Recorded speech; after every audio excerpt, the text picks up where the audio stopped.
Our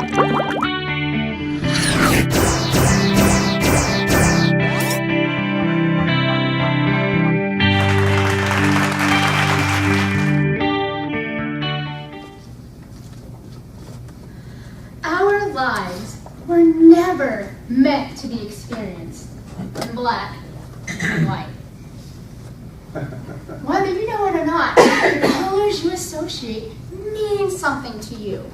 For instance, ask my kiddo as he's going to bed, when he's trying to find his favorite blankie, if colors matter.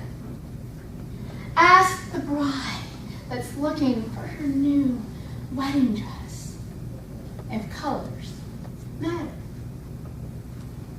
But you know what? Colors really come to view when the storms of life roll in and they dare to suck the colors of everything that mean the most to us right out the window. That's when colors matter the most. I have here what I like to call my cancer hat. I purchased it just a couple days before my first chemo treatment, right before I found the 5 bald spots on my head. But because of this cancer hat, because of what it taught me, I gained 3 colors that forever changed my life.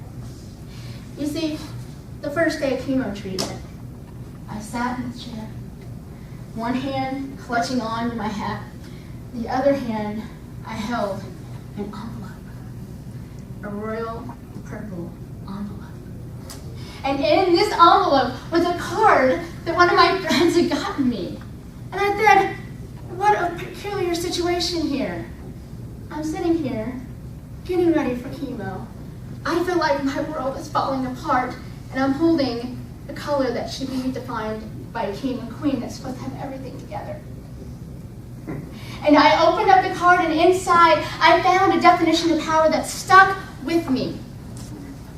Power is not defined by those who have control of their circumstances. Power is defined by those who allow people in to their circumstances and to hold them together when their world is falling apart.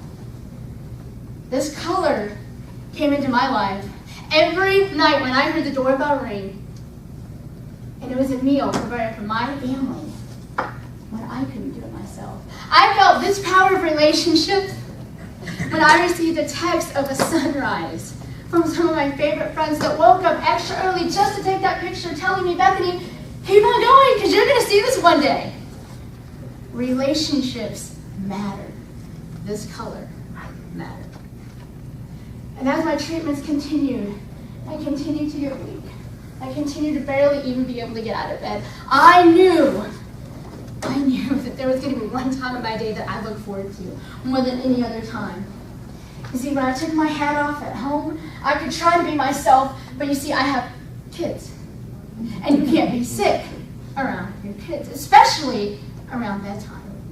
And I knew the most favorite part of my day was reaching and touching that golden doorknob to my son's room.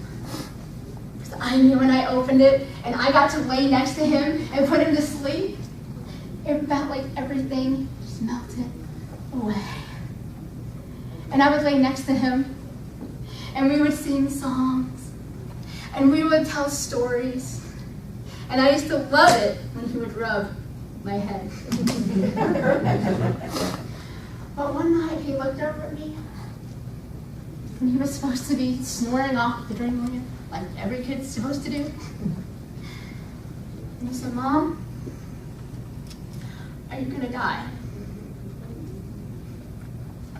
No mom should ever have to answer that question. And lucky for me, I didn't have to that night. But you know where my mind went? To all of those door opportunities that I shut on my son. All of those opportunities when he came to me and said, Mom, come outside and play with me. Mom, can we go to the store? Mom, can we play baseball? When I was able to physically do it, I would tell him no, because I had a phone call to take, or I was busy at work. And now, this color of gold This doorknob of gold represented doors I needed to open with my family. Because they were so important to me, more precious than gold. And as my treatments continued, I was lucky enough to find that day when I was able to go into the office, and they were surprisingly told me, Bethany, your tumors are gone. It's a day that I had dreamed about. So excited. But I knew that I had 4 weeks later to come back in to get the famous red envelope. The envelope that all patients wanted to receive. That was an envelope that you were on break. Instead, my 4-week appointment, with it right there, I was told, Bethany, you're pregnant. And the baby inside of you is not going to reach into your arms because the chemo and radiation in your body is too strong. You need to choose right now what you're going to do. I held on to that faith in me to keep this baby alive. Every move that he made, I put faith. I said, God, you got to get me through this. This faith grew into me, but it never grew as much as the day 2 years ago today that we welcomed Matthew Jacob into the world. The most moment is when they pulled out a cord, the very cord that attaches my body to his, and they said, Bethany, you had 2 knots in your cord. Your baby not only survived chemo and radiation, he survived 2 knots. And you know what I do with those colors? As much as I love them, I stuff them down like we often do, don't we?